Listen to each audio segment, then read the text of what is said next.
Hi, my name is Chris, and I would like to give a short presentation on the digital video interface that I have developed for the VIC20 computer.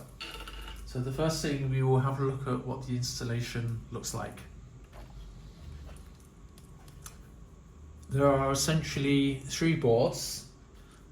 So one board is the DVI daughter board, and this contains an FPGA which contains the logic for the DVI interface.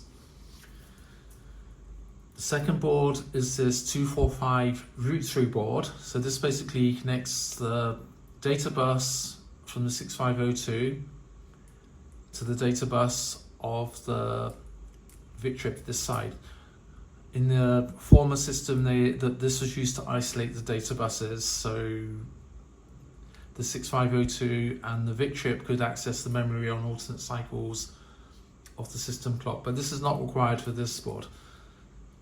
And then the third board is this 138 daughter board, and I need this to provide a header, so we can just use normal DuPont cables to connect the missing address lines onto this board without having to solder wires onto the PCB or onto pins.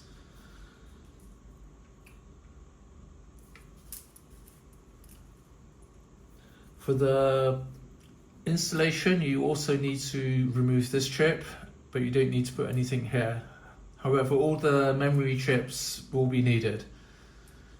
My system doesn't have memory chips because I have implemented them inside here, but for the solution I sell, you need to have the memory chips present, but not the character ROM.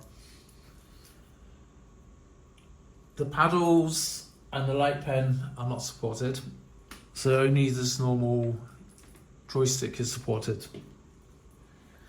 And on this daughter board, there is a dip switch. Let's see if I can zoom in. There is a dip switch. So the dip switch has four smaller switches, and only the left three are used. So one is used to change the CPU clock frequency from 1 MHz to 2 MHz. The second one is to change the frame rate of the screen from 60 Hz to 50 Hz. And the last one is used to switch in the missing 3K memory in the first memory bank. And when you switch in that missing 3K of memory, this DVI chip, the digital video interface chip, can actually see it. So you can have actually bigger video buffers, bigger video memories if you want. Okay, we will now power on this computer, and then we'll go through some of the software kind of features. Like just put the screen onto the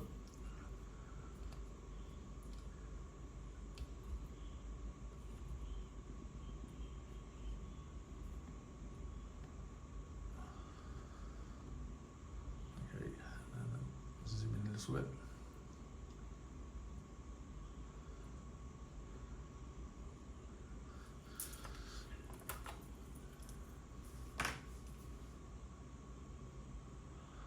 Okay, so this is the default boot up. The screen resolution, I will just switch on the monitor main system menu. The screen resolution is 1024 pixels wide by 768 pixels depth, and the frame rate is at 60 Hz. And when you switch on the VIC, you get the default font size, which is 3 by 3 pixels, but there are 4 font sizes included. So you have a font size which is 1 by 1, a font size which is 2 by 2, 3 by 3, then 4 by 4. And so long as the kernel is running, it's possible to use keys on the keyboard to step through the font sizes. So this is the biggest font, which is 4 by 4.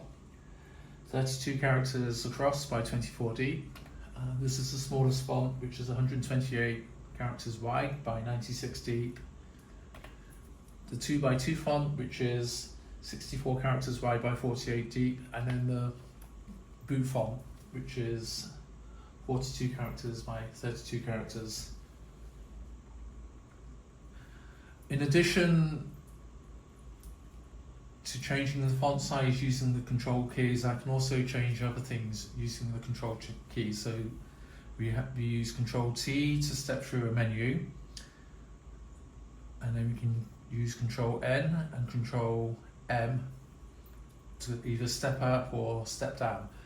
So at the moment the menu is pointing at the border character. So normally on the VIC20 there's no border character, it's just a plain screen of which you can change the colour.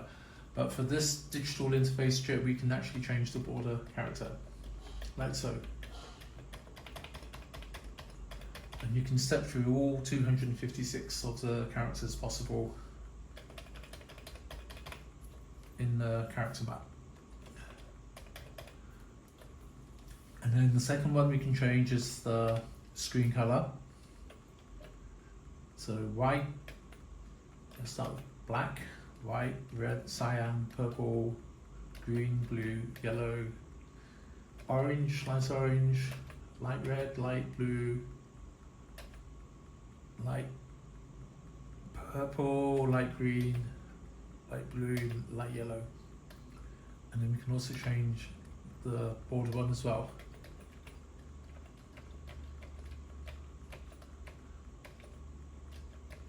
And then it's possible to move the screen around into different positions.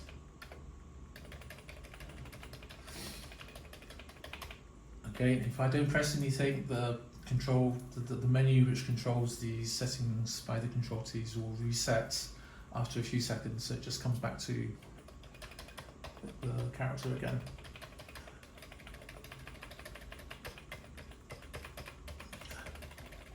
Okay, let's try and get back to a blank one. Okay, I will reboot.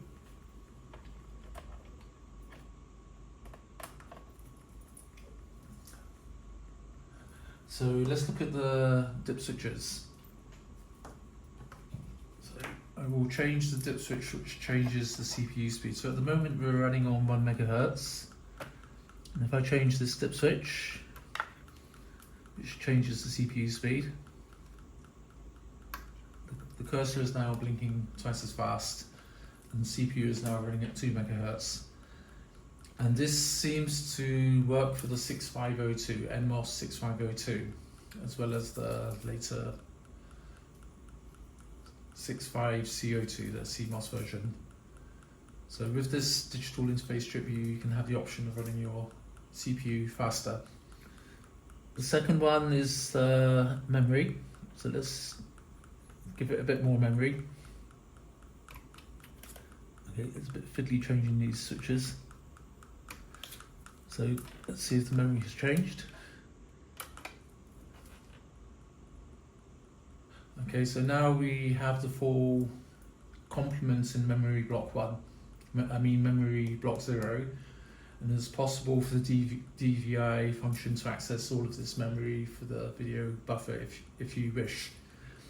And the third one is the frame rate. So at the moment the frame rate is 60 megahertz. So I'm going to change it to 50 megahertz. And if we look here,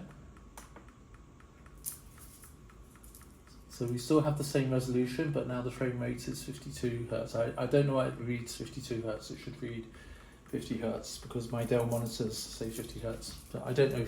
Fine. Okay, that's all I'm going to talk about on this presentation. Thank you for watching, and bye bye.